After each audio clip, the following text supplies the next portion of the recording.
Hello hi ಎಲ್ಲರಿಗೂ.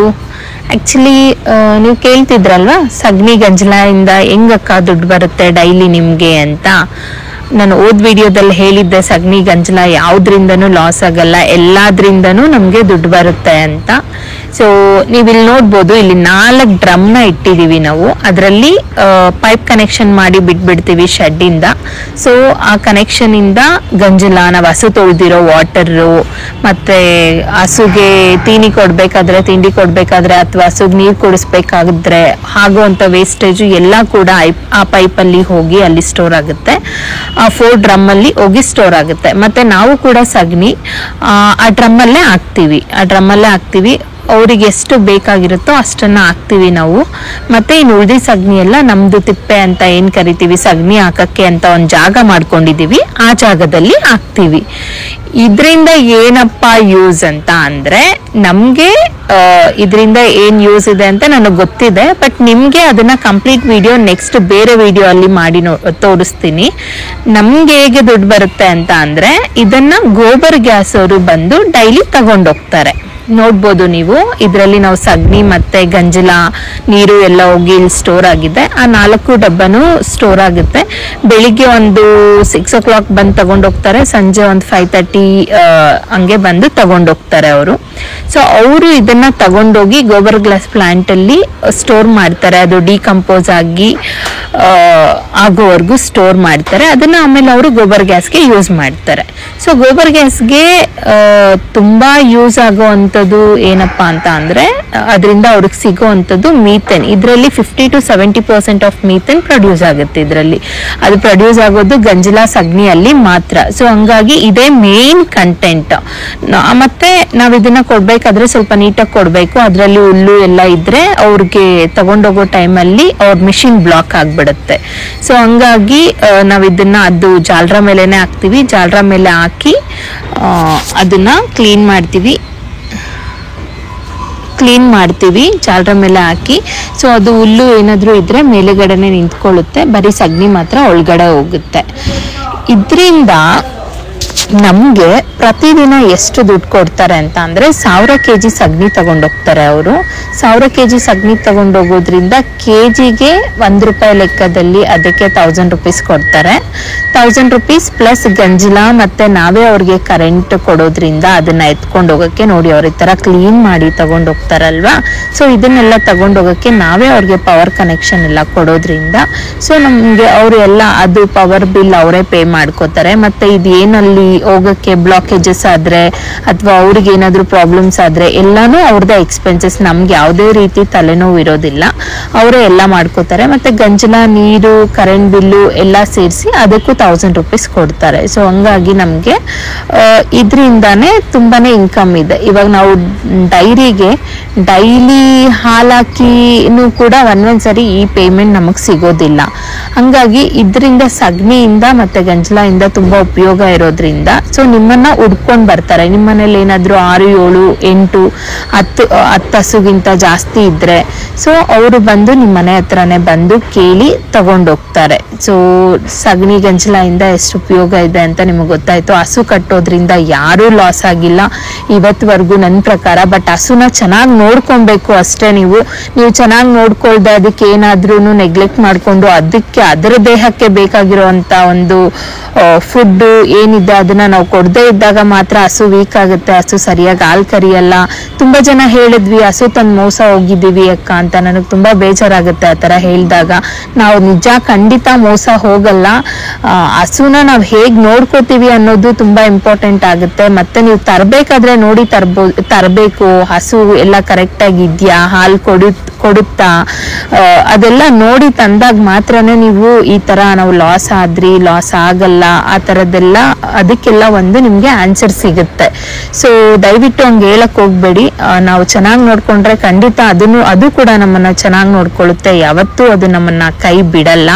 ನಾವು ಹುಟ್ಟಿದಾಗ್ಲಿಂದ ಇವತ್ತೇನಾದ್ರೂ ಒಂಚೂರು ದೊಡ್ಡೋರಾಗಿದ್ದೀವಿ ಅಂತ ಅಂದ್ರೆ ಅದು ಹಸುಗಳಿಂದಾನೆ. ನಾನು 8 ವರ್ಷ 9 ವರ್ಷ ಮಗು ಇರ್ಬೇಕಾದ್ರೇನೆ ಹಾಲು ತಗೊಂಡೋಗಿ ಡೈರಿ ಮುಂದೆ ನಿಂತ್ಕೊಂತಾ ಇದ್ದೆ. ಅದೆಲ್ಲ ನಮ್ಗೆ ಚೆನ್ನಾಗಿ ಇನ್ನೂ ನೆನಪಿದೆ. ಸೊ ಹಸುವಿಂದಾನೇ ನಾವು ಬೆಳೆದಿರೋದು. ಹಸುವಿಂದ ಯಾರು ಇದಾಗಲ್ಲ, ಹಾಳಾಗಲ್ಲ. ಮೇಯ್ನಾಗಿ ನಾವು ನೋಡ್ಕೊಳ್ಬೇಕು ಅಷ್ಟೇ ಚೆನ್ನಾಗಿ ಹಸುಗಳನ್ನ. ಹಸುಗೆ ಏನೇ ಒಂದು ಕಾಯಿಲೆ ಬಂದರೂ ಇಮಿಡಿಯೇಟ್ ನೋಡ್ಕೊಬೇಕು, ಇಮಿಡಿಯೇಟ್ ಮೆಡಿಸಿನ್ ಮಾಡಬೇಕು. ಅವಾಗಲೇ ಅದೆಲ್ಲ ರಿಕವರ್ ಆಗಿ ಅದು ಮತ್ತೆ ಬೇಗ ಚೆನ್ನಾಗಿ ನಮಗೆ ಹಾಲು ಕೊಡೋದು.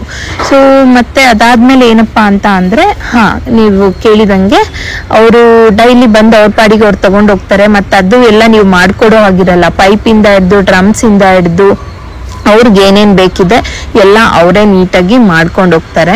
ಅದರಿಂದ ನಮ್ಗೆ ಯಾವುದೇ ರೀತಿ ಪ್ರಾಬ್ಲಮ್ ಆಗಲ್ಲ. ಸೊ ಡೈಲಿ ಅವ್ರು ನಮಗೆ ಡೈಲಿ ಬೇಸಿಸಲ್ಲಿ ಬೇಕಾದರೂ ದುಡ್ಡು ಕೊಡ್ತಾರೆ, ವೀಕ್ಲಿ ಬೇಸಿಸಲ್ಲಿ ಬೇಕಾದರೂ ದುಡ್ಡು ಕೊಡ್ತಾರೆ, ಮಂತ್ಲಿ ಬೇಸಿಸಲ್ಲಿ ಬೇಕಾದರೂ ದುಡ್ಡು ಕೊಡ್ತಾರೆ. ನಿಮ್ಗೆ ಏನಿಲ್ಲ ಅಂದ್ರೂ ಅದರಲ್ಲೇ ಒಂದು 30,000ವರೆಗೂ ದುಡ್ಡು ಮಾಡ್ಕೊಳ್ಬೋದು. ಸೊ ನೀವೇನಾದರೂ ಹಸು ಕಟ್ಟಿದ್ರೆ ಅಥವಾ ನಿಮ್ಮ ಹತ್ರ ಏನಾದರೂ ಆಲ್ರೆಡಿ 5, 6, 7 ಹಸು ಇದ್ದರೆ ಅದರಿಂದ ದಿನಕ್ಕೆ 1000 kg ಪ್ರೊಡ್ಯೂಸ್ ಆಗುತ್ತೆ. ಕೌಡನ್ ಅಂತ ಅಂದರೆ ಸಗಣಿ ಗಂಜಲ ಎಲ್ಲ ಬರುತ್ತೆ ಅಂತ ಅಂದರೆ ಖಂಡಿತ ನೀವು ಅವರಿಗೆ ಕಾಲ್ ಮಾಡಿ, ಅದು ನಾನು ಡೀಟೇಲ್ಸ್ ಬೇಕಾದರೆ ಶೇರ್ ಮಾಡ್ತೀನಿ, ಕಾಲ್ ಮಾಡಿ ಕೇಳ್ಬೋದು, ತಗೋತಾರೆ. ಆಮೇಲೆ ಗೋಬರ್ ಗ್ಯಾಸ್ ಇಂದ ನೀವು ಏನಾದರೂ ನಿಮ್ಮಲ್ಲಿ ದೊಡ್ಡ ಶೆಡ್ ಇದ್ದು ಏನಾದರೂ ನೀವು ಕರೆಂಟ್ ಬಿಲ್ ಎಲ್ಲ ಜಾಸ್ತಿ ಕಟ್ತಾ ಇದ್ರೆ ಗೋಬರ್ ಗ್ಯಾಸ್ ಪ್ಲಾನ್ನ ನೀವೇ ಹಾಕಿಸ್ಕೊಂಡು ನಿಮ್ಮ ಹತ್ರನೇ ಸಗಣಿ ಗಂಜಲ ಎಲ್ಲ ಇರೋದ್ರಿಂದ ಸೊ ಅದನ್ನ ಆರಾಮಾಗಿ ನೀವು ಕರೆಂಟು ಫ್ರೀ ಮಾಡ್ಕೊಳ್ಬೋದು, ಗ್ಯಾಸು ಫ್ರೀ ಮಾಡ್ಕೊಬೋದು. ಮನೆಗೆ ನೀವು ಅಡುಗೆ ಮಾಡೋಕ್ಕೆ ಯೂಸ್ ಮಾಡುವಂಥ ಕುಕ್ಕಿಂಗ್ ಗ್ಯಾಸ್ ಕೂಡ ಫ್ರೀ ಆಗುತ್ತೆ ನಿಮಗೆ ಲೈಫ್ ಟೈಮ್. ಇದು 1 ಟೈಮ್ ನೀವು ಇನ್ವೆಸ್ಟ್ ಮಾಡಿ ಪ್ಲಾಂಟಲ್ಲಿ ತಗೊಂಡ್ರೆ ನಿಮಗೆ ಲೈಫ್ ಟೈಮ್ ನಿಮಗೆ ಗ್ಯಾಸ್ ಫ್ರೀಯಾಗಿ ಸಿಗುತ್ತೆ. ಕರೆಂಟ್ ಜನರೇಟರ್ಸ್ ಫ್ರೀಯಾಗಿ ರನ್ ಆಗುತ್ತೆ, ಮತ್ತು ವೆಹಿಕಲಲ್ಲಿ ಗ್ಯಾಸ್ ರನ್ ಆಗುತ್ತೆ.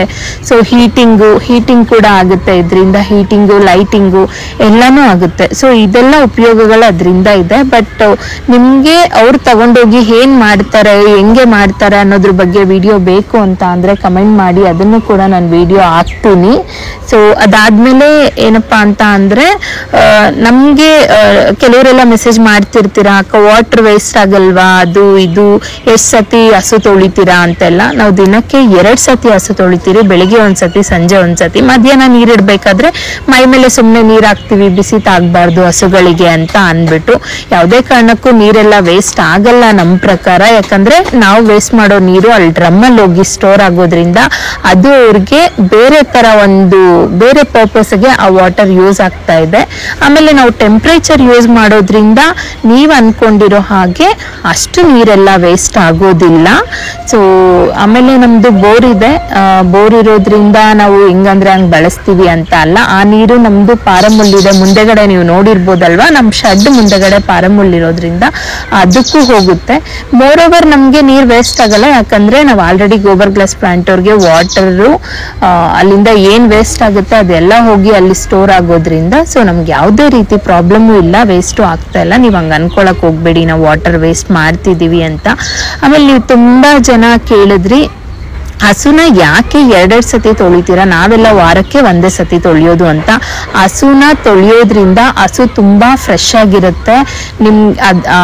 ನಾವ್ ಹೆಂಗೆ ಡೈಲಿ ಸ್ನಾನ ಮಾಡಿದ್ರೆ ಎಷ್ಟು ಫ್ರೆಶ್ ಆಗಿರ್ತೀವೋ ಅದೇ ರೀತಿ ಹಸುಗೆ ಡೈಲಿ 2 ಸತಿ ಸ್ನಾನ ಮಾಡಿಸೋದ್ರಿಂದ ಅವಕ್ಕೇನೋ ಒಂಥರ ಖುಷಿ ಆಗುತ್ತೆ. ಮತ್ತೆ ಅವು ಫ್ರೆಶ್ ಆಗಿದ್ದಾಗ ನಿಮ್ಗೆ ತುಂಬಾ ಚೆನ್ನಾಗಿ ಹಾಲು ಕೂಡ ಕೊಡುತ್ತೆ. ಅದ್ರ ಬಾಡಿಯಲ್ಲಿ ಏನು ಒಂದು ಕ್ರಿಯೆ ನಡಿಬೇಕು ಅದೆಲ್ಲ ತುಂಬಾ ಚೆನ್ನಾಗಾಗುತ್ತೆ. ಆಮೇಲೆ ಹುಣ್ಣೆಗಳೆಲ್ಲ ಬೀಳೋದಿಲ್ಲ, ಏನುಗಳಂತ ಏನ್ ಹೇಳ್ತೀವಿ, ಉಣ್ಣೆಗಳು ಮತ್ತೆ ಏನೇನೋ ಬೀಳುತ್ತದ್ರಲ್ಲ, ಅದೆಲ್ಲ ಬೀಳೋದಿಲ್ಲ. ನೀವೆಷ್ಟು ನೀಟಾಗಿ ಇಟ್ಕೋತೀವೋ ಅಷ್ಟು ನೀಟಾಗಿ ಹಸುಗಳು ಇರುತ್ತೆ. ಆ ಉಣ್ಣೆ ಬಿದ್ರೆ ಹಾಲೆಲ್ಲ ತುಂಬಾ ಕಡಿಮೆ ಆಗ್ಬಿಡುತ್ತೆ, ಅದು ರಕ್ತಗಳೆಲ್ಲ ಹೀರೋದ್ರಿಂದ ಹಸು ತುಂಬಾ ವೀಕ್ ಆಗುತ್ತೆ, ಹಾಲೆಲ್ಲ ಕಡಿಮೆ ಆಗುತ್ತೆ. ಸೊ ಹಂಗಾಗಿ ನಾವು 2 ಸತಿ ವಾಶ್ ಮಾಡ್ತೀವಿ, 1 ಸತಿ ಬಾಚ್ತೀವಿ. ಫ್ರೀ ಇದ್ರೆ ಸೋಪ್ ಎಲ್ಲ ಹಾಕಿ ತುಂಬಾ ಚೆನ್ನಾಗಿ ವಾಶ್ ಮಾಡ್ತೀವಿ. ನಮ್ಗೆ ಇಷ್ಟ ಹಸುಗಳನ್ನ ನೀಟಾಗಿ ಇಟ್ಕೊಬೇಕು ಅಂತ. ನಮ್ಮನೆಯಲ್ಲಿ ನನ್ನ ಮಗಳನ್ನ ನಮ್ಮ ಮಗುನ ಹೇಗ್ ನೋಡ್ಕೋತೀವೋ ಅದೇ ರೀತಿ ನಮ್ಮ ಹಸುಗಳನ್ನ ಕೂಡ ನಾವು ನೋಡ್ಕೋತೀವಿ. ಆಮೇಲೆ ತುಂಬಾ ಜನ ಹೇಳ್ತಾ ಇರ್ತೀರಾ, ಅಕ್ಕ ಇದು ಹಸು ಮನೆ ಜಾರಲ್ವಾ ನೀವು ಹೇಗೆ ಅಂತ. ವಾರಕ್ಕೆ 2 ಸತಿ ನಾವು ಓಡಾಡೋ ಜಾಗನ ಬ್ರಷ್ ಹಾಕಿ ಕುತ್ಕೊಂಡು ಉಜ್ತೀವಿ ಕೈಯಲ್ಲಿ. ಸೊ ಹಂಗಾಗಿ ನಾವೇನು ಜಾರೋದಿಲ್ಲ. ಮತ್ತೆ ಹಸು ಮನೆಗೆ ಅಂತಾನೆ ನಿಮ್ಗೆ ಸ್ಲಿಪ್ಪರ್ಸ್ ಬೇರೆ ಸಿಗುತ್ತೆ, ಅದನ್ನ ತಗೊಂಡು ಯೂಸ್ ಮಾಡಿದಾಗ ನೀವೇನ್ ಜಾರೋದಿಲ್ಲ, ಆರಾಮಾಗಿ ಯೂಸ್ ಮಾಡ್ಬೋದು. ಆಮೇಲೆ ತುಂಬಾ ಜನ ಕೇಳ್ತೀರಾ ಹಸುಗೆ ಗಾಯ ಆಗಿದೆ ಅಕ್ಕ, ಗಾಯ ಆಗಿದೆ ಅಂತ. ಅದು ಯಾವುದೇ ರೀತಿ ಗಾಯ ಅಲ್ಲ. ಹಸು ಮಲಗುವಾಗ ಕಾಲು ಸಪೋರ್ಟ್ ತಗೊಂಡು ಮಲಗಿ ಅದ್ರ ಮೇಲೆ ಭಾರ ಬಿಡೋದ್ರಿಂದ ಆ ಒಂದು ಭಾಗದಲ್ಲಿ ಹೇರ್ ಕೂದಲೇನಿದೆ ಅದು ಉದ್ರೋಗಿರುತ್ತೆ, ಹಂಗಾಗಿ ಅದು ರೆಡ್ಡಾಗಿ ನಿಮಗೆ ಕಾಣಿಸುತ್ತೆ ವಿಡಿಯೋ ಮಾಡಬೇಕಾದ್ರೆ. ನಮ್ಮ ಹಸುಗಳಿಗೆ ಒಂದು ಚೂರು ಗಾಯ ಆಗಲಿ ಏನೇ ತೊಂದರೆ ಆಗಲಿ ನೀವೆಲ್ಲ ಹೇಳೋವರೆಗೂ ನಾವು ಇಟ್ಕೊಳ್ಳೋದೇ ಇಲ್ಲ. ಸೊ ನಾವು ತುಂಬ ಚೆನ್ನಾಗಿ ಕೇರ್ ಮಾಡ್ತೀವಿ. ನೀವು ನಮ್ಮ ಹಸುಗಳನ್ನ ನೋಡಿದ್ರೆ ನಿಮಗೆ ಗೊತ್ತಾಗುತ್ತೆ ಅನಿಸುತ್ತೆ ನಾವು ಎಷ್ಟು ಚೆನ್ನಾಗಿ ಇಟ್ಕೊಂಡಿದ್ದೀವಿ, ಎಷ್ಟು ಚೆನ್ನಾಗಿ ಮೇಂಟೈನ್ ಮಾಡಿದ್ದೀವಿ ಅಂತ. ಸೊ ನಿಮ್ಗೊಂದು ಕ್ಲಾರಿಫಿಕೇಷನ್ ಅದು. ಸೊ ಆ ಥರ ಏನೂ ಪ್ರಾಬ್ಲಮ್ ಆಗಿಲ್ಲ ಅಂತ. ಮತ್ತು ಅದು ಮಲ್ಕೊಳ್ಳೋಕ್ಕೆ ತುಂಬ ಚೆನ್ನಾಗೇ ಮ್ಯಾಟ್ ಸಾಕಾಗುತ್ತೆ, ಆರಾಮಾಗಿ ಮಲ್ಕೊಳ್ತವೆ ಅವು. ನೀವು ಮ್ಯಾಟ್ ಸಾಕಾಗಲ್ಲ ಅಂತೆಲ್ಲ ಕಮೆಂಟ್ ಮಾಡಿದ್ರಿ, ಆ ಥರ ಎಲ್ಲ ಏನೂ ಪ್ರಾಬ್ಲಮ್ ಇಲ್ಲ. ಆರಾಮಾಗಿ ಇರೋ ಜಾಗದಲ್ಲಿ ತುಂಬ ಚೆನ್ನಾಗೇ ಅವಕ್ಕೆ ಎಷ್ಟು ರೆಸ್ಟ್ ಬೇಕೋ ಅಷ್ಟು ರೆಸ್ಟ್ ತಗೊಳ್ಳೋ ಅಷ್ಟು ಅಗಲ ಅಂತೂ ಮ್ಯಾಟ್ಗಳು ಇದೆ. ಅದಾದಮೇಲೆ ನೀವು ತುಂಬ ಜನ ನನ್ನ ಕೇಳ್ತಾ ಇದ್ದೀರಾ, ಅಕ್ಕ ನಿಮ್ಮ ಬಗ್ಗೆ ವಿಡಿಯೋ ಮಾಡಿ, ನೀವು ಯಾವ ಊರು, ನಿಮ್ಮ ಹಸ್ಬೆಂಡ್ ಬಗ್ಗೆ ಮತ್ತು ನಾನು ಏನು ಓದಿದ್ದೀನಿ ಅನ್ನೋದ್ರ ಬಗ್ಗೆ ವಿಡಿಯೋ ಮಾಡಿ ಅಕ್ಕ, ನಿಮ್ಮ ಬಗ್ಗೆ ತಿಳಿಸ್ಕೊಡಿ, ಡೇ ಇನ್ ಯುವರ್ ಲೈಫ್ ಮಾಡಿ ಅಂತ. ಡೇ ಇನ್ ಮೈ ಲೈಫ್ ಮಾಡೋಕ್ಕೆ ನನ್ನ ಮೊಬೈಲ್ ಹಿಡ್ಕೊಂಡೇ ಇರಬೇಕು, ಅಷ್ಟೊಂದು ಫ್ರೀ ಖಂಡಿತ ನಾನಿಲ್ಲ. ಮುಂದೆ ನೋಡೋಣ ಬೇಕಂದರೆ ಮಾಡೋದ್ರ ಬಗ್ಗೆ. ಬಟ್ ನನ್ನ ಬಗ್ಗೆ ಅಂತೂ ಒಂದು ಕಿರು ಪರಿಚಯದ ವಿಡಿಯೋ ಮಾಡಬೇಕಂತ ಅಂದ್ಕೊಂಡಿದ್ದೀನಿ. ಯಾಕಂದರೆ ನನಗೆ ಇನ್ಸ್ಟಾಗ್ರಾಮಲ್ಲಿ ಒಂದು 20,000 ಮೇಲೆ ಮೆಸೇಜಸ್ ಬಂದಿದೆ. ಅದರಲ್ಲಿ ಆಲ್ಮೋಸ್ಟ್ ನನ್ನ ಬಗ್ಗೆ ಕೇಳ್ತಿದ್ದೀರಾ, ಹಸು ಬಗ್ಗೆ ಕೇಳ್ತಿದ್ದೀರಾ. ಮತ್ತು ಇದೆಲ್ಲ ಕೇಳೋದ್ರಿಂದ ಖಂಡಿತ ವಿಡಿಯೋ ಮಾಡ್ತೀನಿ. ಅದಕ್ಕೆ ನೀವೆಲ್ಲ ಸಬ್ಸ್ಕ್ರೈಬ್ ಮಾಡಿ ಬೆಲ್ ಐಕಾನ್ ಮೇಲೆ ಕ್ಲಿಕ್ ಮಾಡಿ. ಬೇಗ ಇನ್ನು ಮುಂದೆ ಎಲ್ಲ ವೀಡಿಯೋಸ್ನ ಶೇರ್ ಮಾಡೋಕ್ಕೆ ಟ್ರೈ ಮಾಡ್ತೀನಿ. Thank you.